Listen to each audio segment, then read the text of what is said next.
아무리 좋은 이야기도 반복이 되면 듣는 사람으로 하여금 감흥을 잃게 만들거나 또 더 나아가서는 듣고 싶지 않은 마음까지 생기게 되죠. 이와 같이 좋은 이야기를 들어도 이와 같을진데 좋지 않은 이야기를 반복해서 듣게 된다면 여러분들 마음은 어떻겠습니까? 오늘 본문의 내용이 그렇습니다.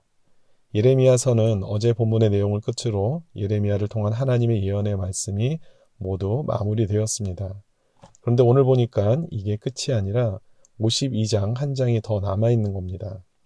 중요한 것은 마지막 장인 52장에 어떤 새로운 내용이 추가되어 설명되는 것이 아니라 이미 앞선 예레미야 39장에서 설명되었던 이스라엘이 바벨론에 의해 멸망당하는 모습을 다시 언급하고 있습니다.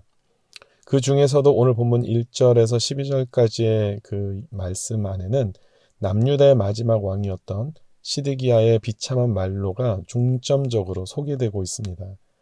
사실 이 내용은 열왕기하 25장에서도 거의 복사하다시피 보일 만큼 유사한 내용으로 소개되고 있다는 것이 특징인데요. 이처럼 한 사람의 비극적인 사건을 예레미야에서는 굳이 새로운 지면을 추가하면서까지 한 번 더 언급하고 있고, 또한 열왕기하 25장을 포함하면 성경 전체에서는 3번씩이나 반복하는 이유는 무엇일까요? 그만큼 이 사건을 통해서 하나님께서는 하나님 백성들이 깨달아야 하는 중요한 교훈이 있음을 우리에게 보여주는 것이겠죠. 그것이 무엇이겠습니까? 그것은 바로 하나님의 말씀은 반드시 이루어진다라는 사실을 우리에게 알려주시고자 하는 것입니다. 민수기 23장 19절의 말씀을 보면 하나님은 사람이 아니시니 거짓말을 하지 않으시고 인생이 아니시니 후회가 없으시도다. 어찌 그 말씀하신 바를 행하지 않으시며 하신 말씀을 실행하지 않으시랴. 그렇습니다. 하나님은 말씀으로 온 우주 만물을 창조하셨죠. 마찬가지로 하나님은 말씀대로 또한 다스리십니다. 이미 우리가 살펴본 바와 같이 하나님께서는 분명히 죄악된 이스라엘에게 회개하고 돌아오기를 계속해서 명령하셨습니다. 그리고 끝내 이스라엘 백성들이 하나님의 명령을 무시하고 악한 길에서 돌이키지 않게 되자 결국 어떻게 하십니까? 이스라엘을 바벨론이라는 나라의 손에 붙이기로 결정을 하셨습니다. 그런데 이렇게 무시무시한 예언의 말씀을 듣고도 시드기야 왕은 어떤 행동을 취하는가 하면 2절의 말씀을 보니까 여호야김의 모든 행위를 본받아 여호와 보시기에 악을 행한지라. 그렇습니다. 여호와 보시기에 악을 행하는 일을 멈추지 않고 계속해서 진행하고 있었다고 기록하고 있습니다. 여기서 번역된 악이라는 단어, 히브리어 하라으라는 단어는 깨뜨리다 라는 의미를 가지고 있습니다. 즉 하나님께서 정하신 기준과 법을 깨뜨렸다라는 뜻이 되고 또 더 나아가서는 하나님과의 관계가 깨어졌다라는 뜻이 됩니다. 여호야김 왕 역시 그의 가장 악한 모습을 우리가 살펴본다면 선지자 우리야를 죽였고 하나님의 말씀이 담긴 두루마리를 불사르는 모습을 보였습니다. 이것은 무엇을 이야기하는 것입니까?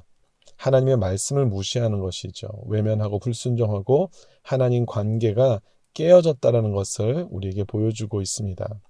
그리고 여호야김의 왕의 그 악한 모습을 따랐던 시드기야 왕 역시 하나님의 기준과 법을 깨뜨리고 말씀대로 순종하지 않았음을 우리에게 다시 한번 알려주고 계십니다.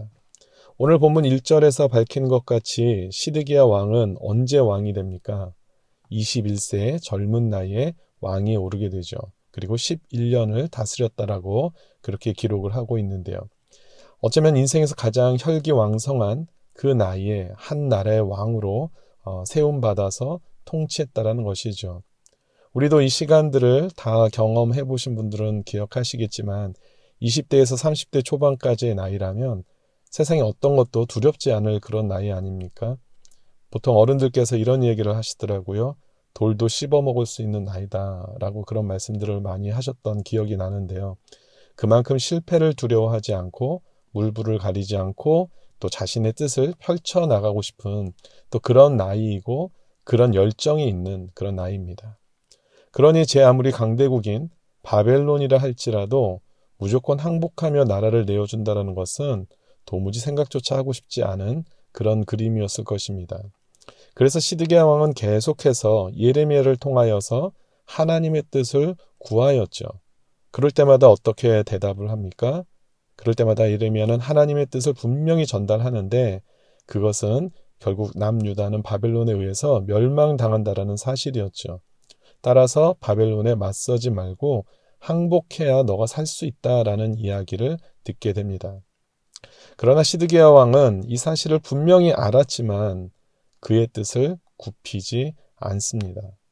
어쩌면 온 나라의 고관들과 백성들은 이렇게 끝까지 나라를 지키겠다라는 시드기야 왕의 이런 모습에 더 감격하고 존경심을 표했을지도 모릅니다. 모두가 영적인 눈과 귀가 닫혀져 있었기 때문이죠. 그리고 그렇게 끝까지 하나님의 뜻을 따르지 않았던 시드기야 왕의 최후는 오늘 본문처럼 이와 같이 비참한 결과를 맞이하게 되었다라는 것을 오늘 성경은 계속해서 우리에게 알려주고 있습니다. 물론 이스라엘의 멸망을 시드기야 왕 한 사람의 책임으로 돌릴 수는 없습니다.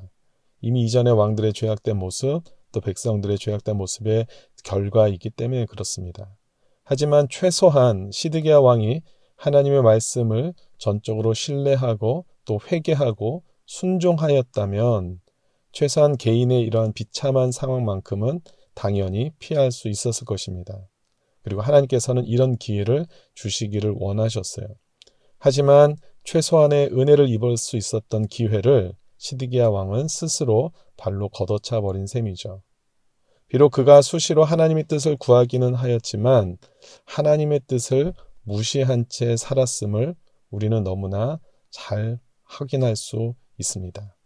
그리고 그는 여전히 그가 동원할 수 있는 힘과 능력을 의지하면서 이 썩은 동아줄 같은 이 애굽을 붙잡고 하나님의 뜻에 정령 충돌하게 되었습니다. 이것은 여호야김 왕이 예레미야 예언이 말씀이 담긴 두루마리를 불사른 것과 다를 바 없는 그런 불충스러운 모습이죠. 성경에는 하나님의 뜻과 나의 뜻 사이에서 나타나는 그 두 종류의 그런 모습이 소개되고 있습니다. 첫 번째는 상황이 나를 어렵게 할 것을 알고도 하나님의 뜻을 지켜나가는 그런 모습입니다. 대표적인 인물 중 한 사람이 바로 누구입니까? 다니엘이죠. 그는 하나님을 경배하게 될 때 자신이 사자굴에 들어가 끔찍한 그런 비참한 그런 삶을 마감할지도 모른다는 사실을 알았지만 끝까지 하나님을 경배하는 모습을 보였습니다. 두 번째는 이와는 반대로 하나님의 뜻을 알고도 자신의 뜻을 이루려 하는 모습입니다. 바로 오늘 본문의 시드기야 왕이 그렇죠.